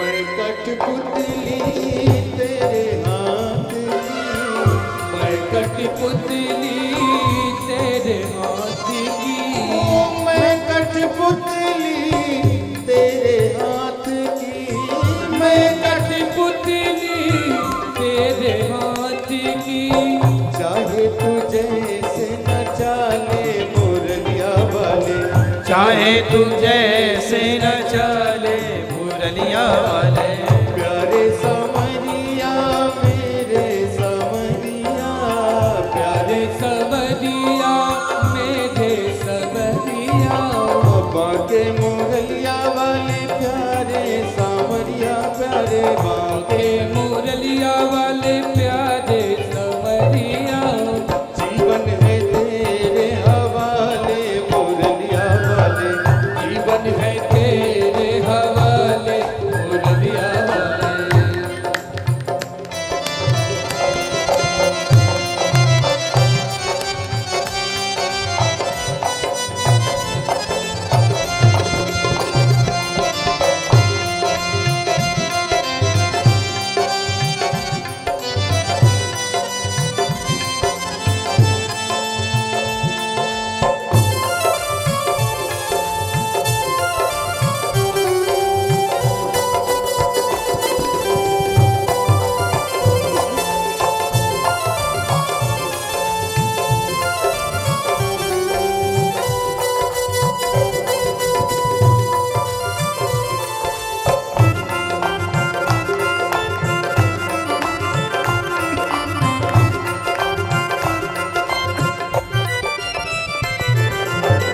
अपने चरण की दासी बना ले, अपने चरण की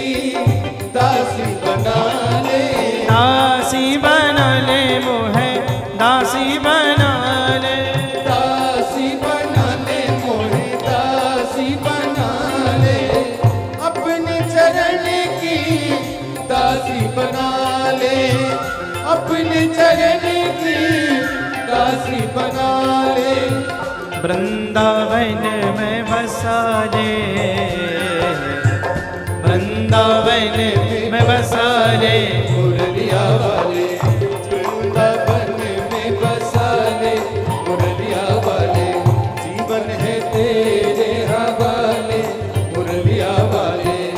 बाके मुरलिया वाले मेरे सवरिया, बाके मुरलिया वाले मेरे सवरिया, बाके मुरलिया वाले मेरे सवरिया।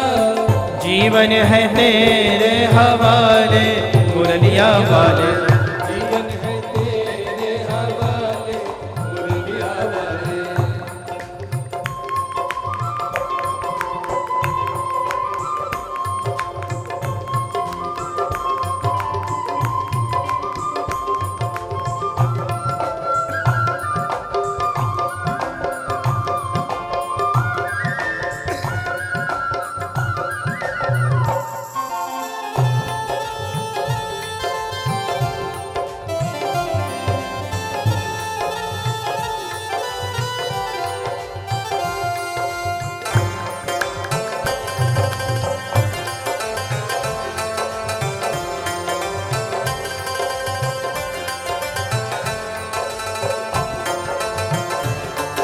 श्री राधे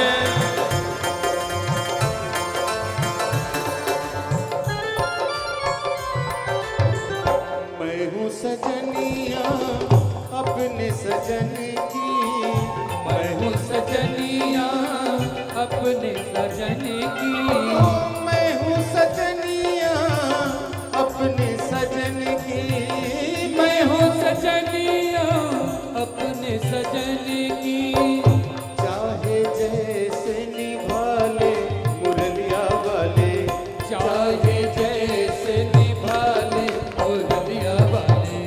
जीवन है तेरे हवाले मुरलिया वाले, जीवन है तेरे हवाले मुरलिया वाले।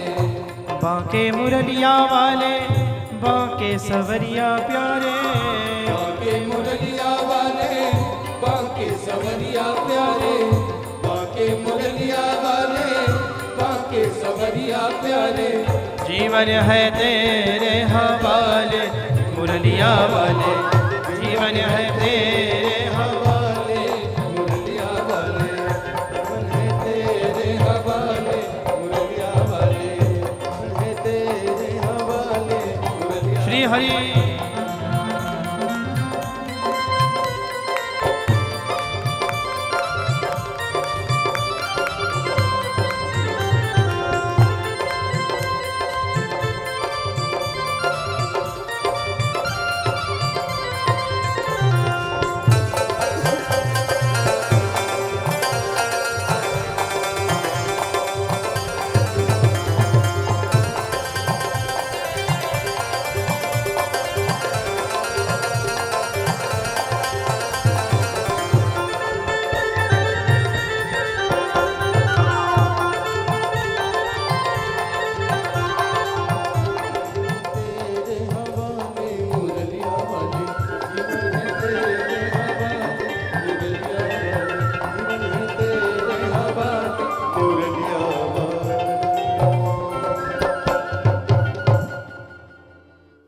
जय श्री राधे, जय जय श्री राधे, जय जय श्री राधे।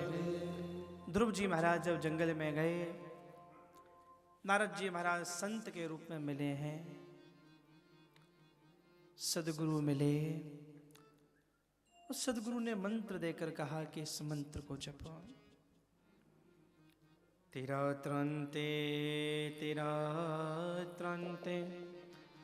कपित्थ बदरासन आत्मवृत्त्यनुसारेण मासं निनये चयन हरिम्।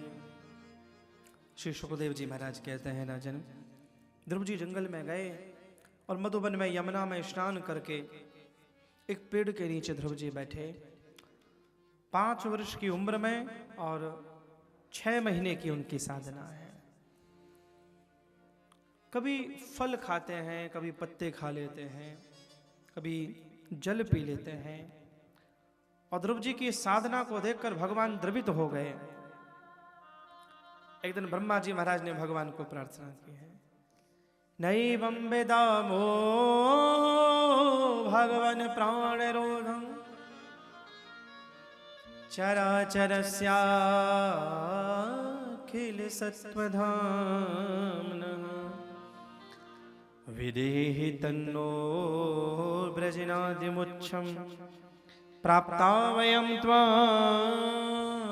शरणं शरण्यं। भगवान को प्रार्थना करके कहते हैं, हे प्रभु अब आप ध्रुव को दर्शन दीजिए।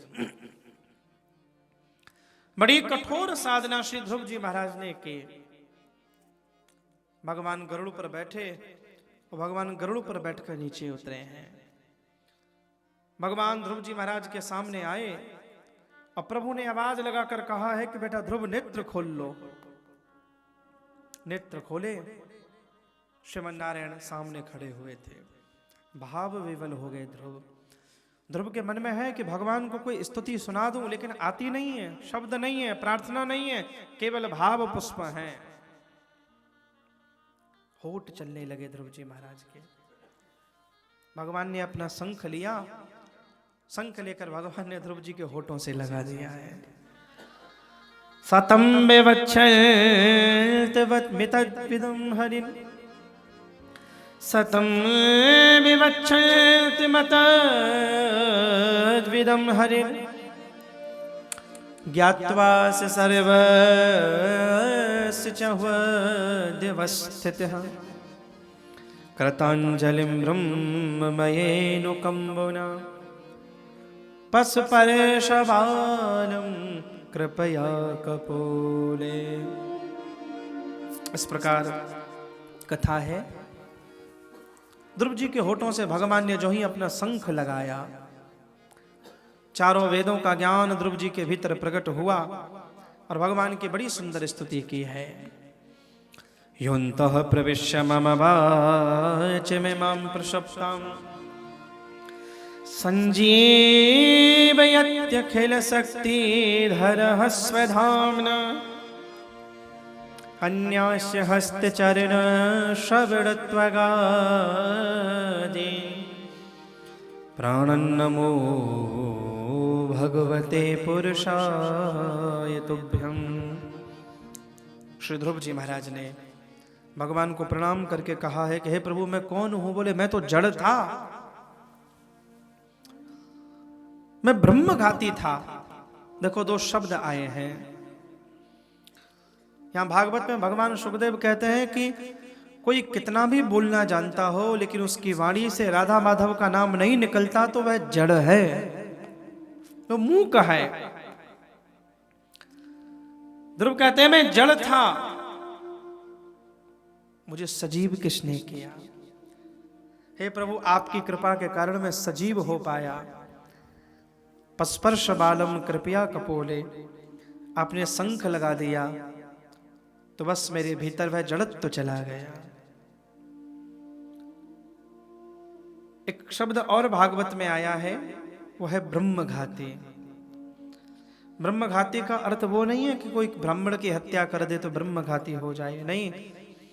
जिसके जीवन में से ब्रह्म का विस्मरण हो जाता है वह भी ब्रह्मघाती है। जो परमात्मा को याद नहीं करता, जो परमात्मा को भूल गया, वह भी ब्रह्मघाती है।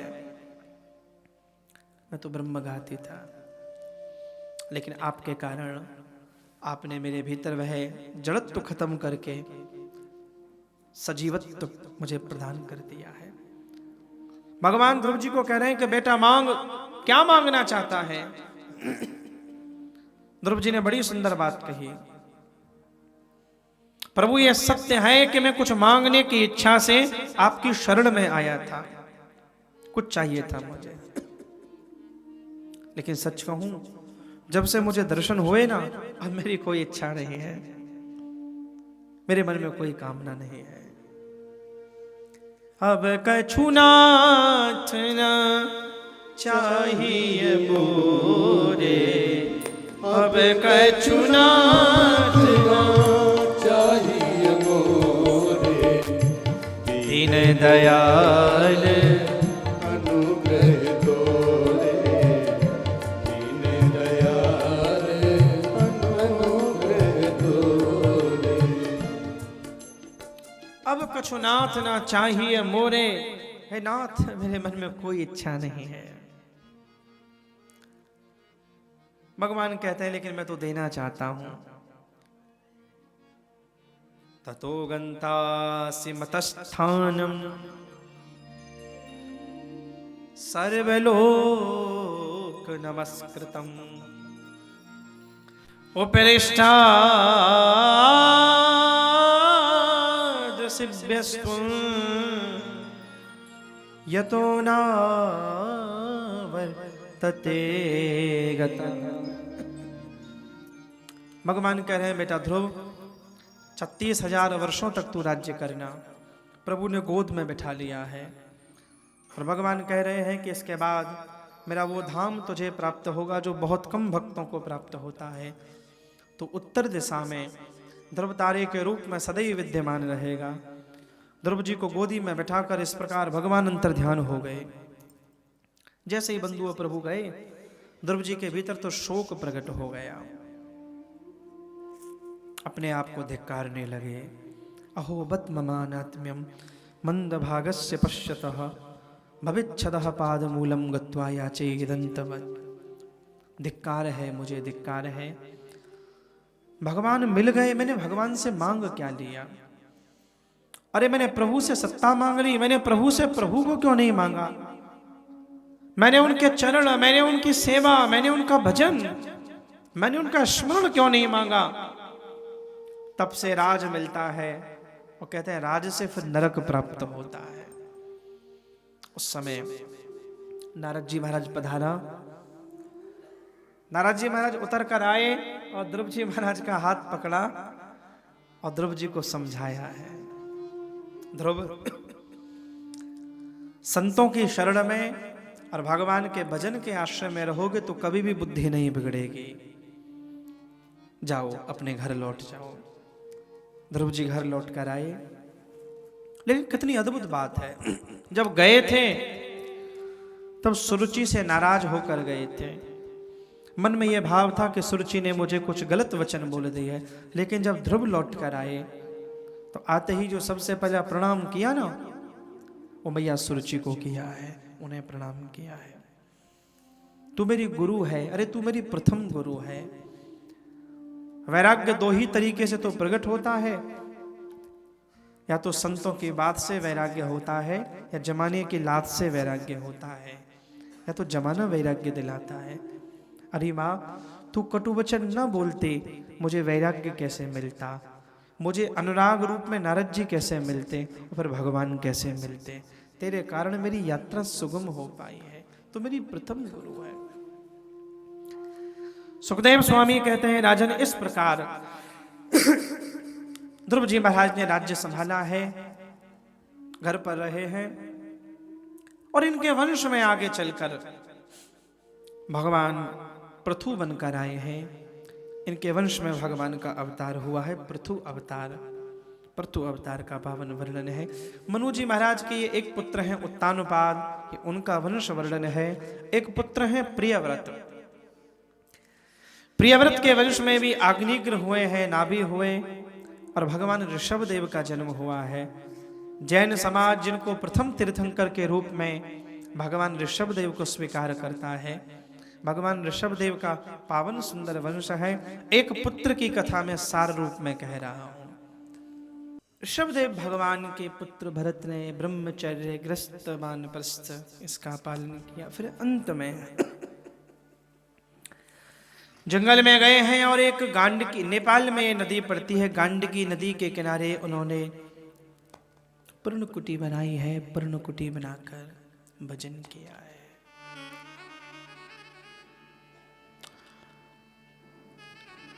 एक बार घर के सामने जो नदी बह रही है वहां स्नान करने गए थे। कोई गर्भवती हिरणी जल पीने के लिए आई। दूर कहीं सिंह ने दहाड़ मारी थी, हिरणी का प्रसव हो गया और वो हिरणी का बच्चा वहां बहकर जा रहा था। नीचे उतरे, जल में जाकर, बीच धार में जाकर उस हिरण के बच्चे को बचाया है। सुखदेव स्वामी भागवत में कहते हैं, इन्होंने तो डूबते हुए हिरण के बच्चे को बचा लिया था, लेकिन वो हिरण का बच्चा इनको डुबोकर चला गया। उस हिरण के बच्चे के साथ इनको आसक्ति हो गई। मन की यही समस्या है। मन के मारे बन गए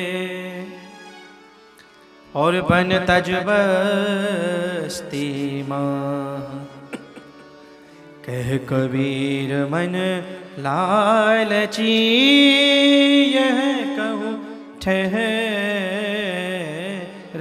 ना।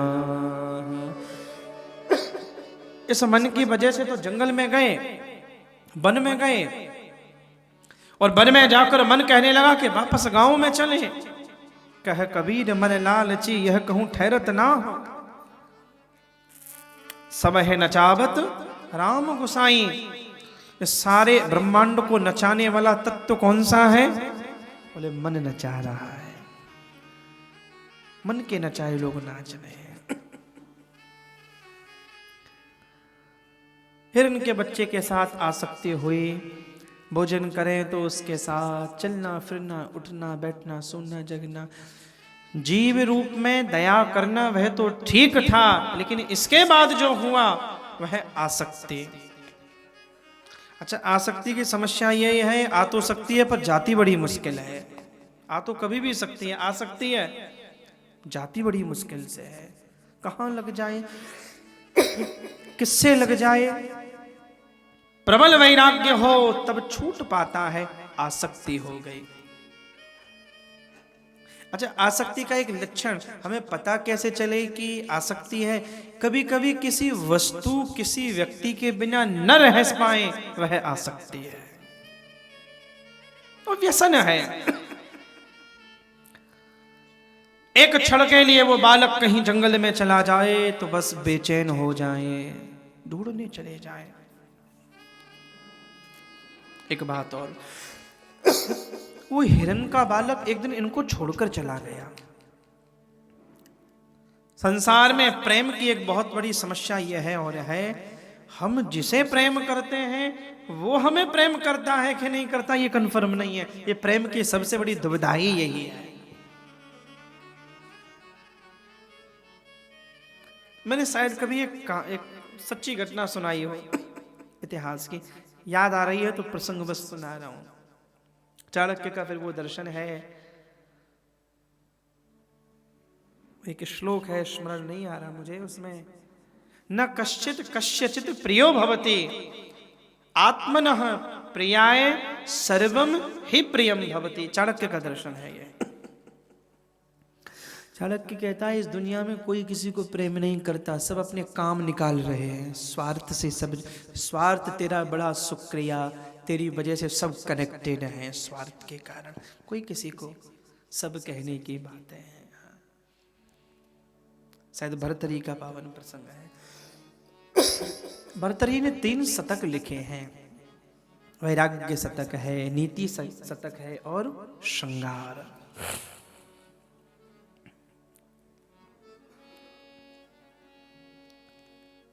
कहते हैं भर्तरी को एक संत आए उसके दरबार में, और संत ने आकर एक अमर फल राजा भर्तरी को दिया कि मुझे कहीं से ये अमर फल मिला है, इसको कोई खा लेगा तो वो अमर हो जाएगा। फकीर ने कहा कि भर्तरी, तुम्हारे जैसा राजा राज्य करे तो प्रजा का भला भी होगा, ऐसा श्रीमंत ज्यादा जीवित रहे तो ठीक है, हम तो फकीर हैं, कोई फिक्र नहीं, जो फिक्र की फाकी करे वो फकीर। हम तो चले गए।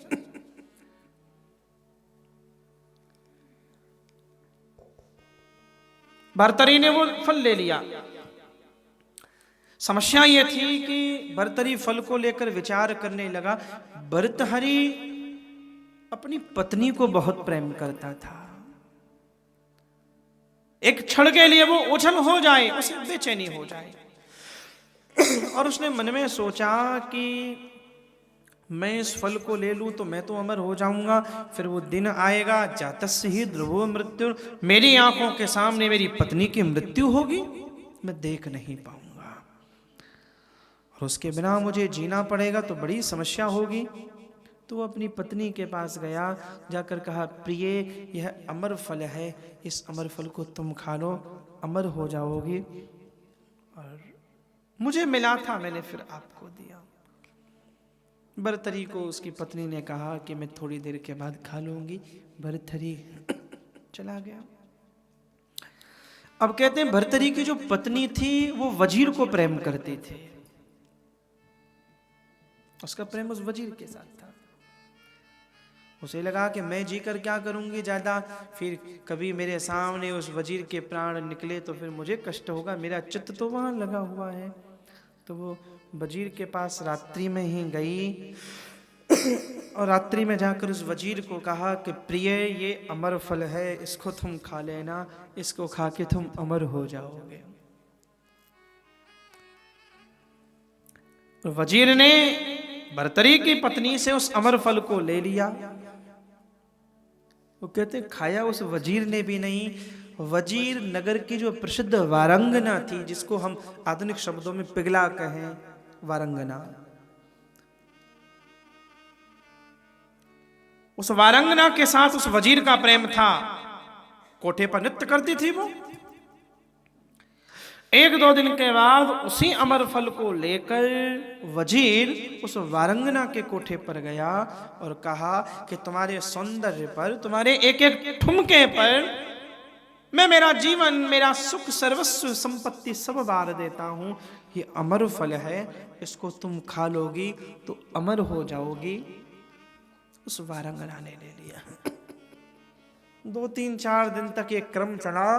अब वारंगना ने उस फल को लेकर मन में विचार किया कि पहले जन्म में कोई पाप किया तो वारंगना बनी यहाँ आकर, यहाँ भी खूब पाप कर रही हूँ, पता नहीं अगली गति क्या होगी।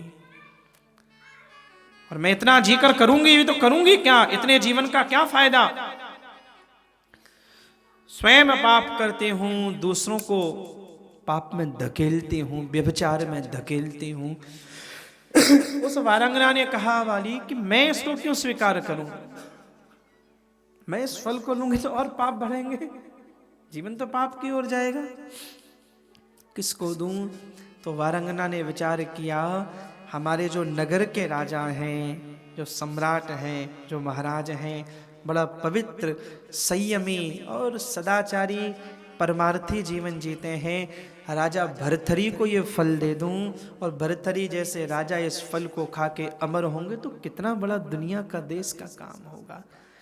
और वारंगना आकर भर्तरी के महल में उपस्थित हुई और कहा, कुछ भेंट करना चाहती हूँ। कहो क्या? कि महाराज, एक अमर फल है मेरे पास, आपको देना चाहती हूँ। इस अमर फल को खाओगे तो आप अमर हो जाओगे। वारंगना ने अपनी झोली से फल निकाल कर दिया। जैसे ही उस फल को देखा तो भर्तरी तो चौंक गए, ये तो वही फल है जो मैंने मेरी पत्नी को दिया था।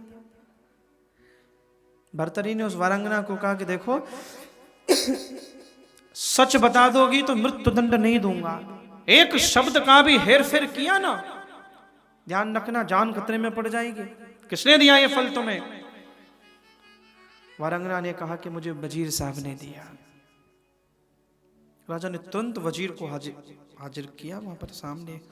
वजीर को कहा कि सच बताना, बस मैं छोड़ दूंगा, झूठ बोलोगे तो मृत्यु दंड दूंगा। कहां मिला? वजीर ने एक क्षण की देर नहीं लगाई और कहा कि महाराज, महारानी ने मुझे ये फल दिया था। तो रानी को बुला लिया। राजा ने उसको कहा अपनी पत्नी को कि मैंने तुम्हें यह फल दिया था क्योंकि मैं तुम्हें प्रेम करता था। मैं जिसको प्रेम करते हैं वो ज्यादा जिए, आयुष्य में वृद्धि हो, तो मैंने तुम्हें इस कारण फल दिया और तुमने उस फल को नहीं खाया, मेरे प्रेम का अपमान किया। क्यों नहीं खाया तुमने फल? तुमने स्वयं ना खाकर वजीर को दे दिया। राजा की पत्नी ने कहा क्योंकि आप मुझे प्रेम करते हैं इसलिए आपने मुझे फल दिया। मैं वजीर को प्रेम करती हूं, मैंने वजीर को इसलिए फल दे दिया। भर्तृहरि महाराज ने कहा कि क्योंकि वजीर साहब, जब मेरी पत्नी आपको प्रेम करती है और उसने प्रेम के वशीभूत होकर आपको फल दे दिया, तो आपने मेरी पत्नी के प्रेम का सम्मान क्यों नहीं किया, क्यों नहीं खाया फल? खा लेते। वजीर ने कहा क्योंकि मैं बारंगना को प्रेम करता हूं। राजा ने कहा क्यों बारंगना जी? जब वजीर साहब आपको प्रेम करते हैं तो आप फल खा लेते, आपने क्यों नहीं खाया? उसने कहा सच बताऊं, मैं आपको प्रेम करती हूं। राजा ने कहा ये क्या गोलमाल हो रहा है यहाँ पे? कौन किसको प्रेम कर रहा है, कोई पता ही नहीं। तुम मुझे प्रेम करती हो, मैं जिसे प्रेम करता हूं वो किसी और को, वो किसी और को। बस वहीं वैराग्य हो गया। और ऐसा वैराग्य हुआ महाराज भर्तृहरि को, कहते हैं उस फल को लेकर तुरंत शमशान में चले गए, फिर लौट कर नहीं आए। और शमशान में बैठकर वैराग्य शतक, नीति खूब शतक लिखे। महाराज भर्तृहरि के शतकों को पढ़ो, बड़ा आनंद आएगा। तो उन्होंने लिखा है वहां पर, यहाँ कोई किसी को प्रेम नहीं करता, सब अपने स्वार्थ के कारण जी रहे हैं, सब अपने स्वार्थ के कारण। और दुनिया इतनी फास्ट हो गई, इतनी तेज दुनिया है, कोई चला भी जाए 2 मिनट भी लोगों के पास उसके बारे में सोचने को समय नहीं है। कहां जा रही है दुनिया, बड़े तेज दौड़ रहे हैं।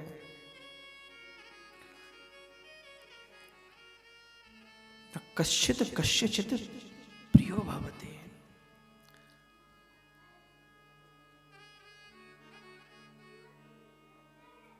हर आदमी को वही आदमी अच्छा लगता है जो उसके अनुरूप हो। पिता को बेटा अपने अनुकूल ना लगे ना, 2 मिनट लगती हैं निकालने में। ये प्रमाण हिरण्यकश्यपु और प्रहलाद के रूप में है। हिरण्यकश्यपु को जब अपने अनुरूप प्रहलाद न लगे, एक छड़ लगाई, मारने तक को राजी हो गए। यह संसार के प्रेम का दर्शन है। भाई को भी वही भाई प्रिय है जो आज्ञाकारी है, और उसकी हाँ में हाँ मिलाए। विभीषण ने जब रावण को कहा था, कुंभकर्ण को कहा जगदम्बा हरि आन, तब ये सब चर्चा हुई है। विभीषण ने कहा कि तू रावण को कि छोड़, जगदम्बा को लेकर घर में आया तो क्या कहा, ममपुर बस तपस्या पर प्रीति। एक छड़ लगाई थी, लात मारकर रावण ने विभीषण को निकाल दिया। अपने मान सम्मान की रक्षा के लिए गौतम ऋषि ने यह जानने के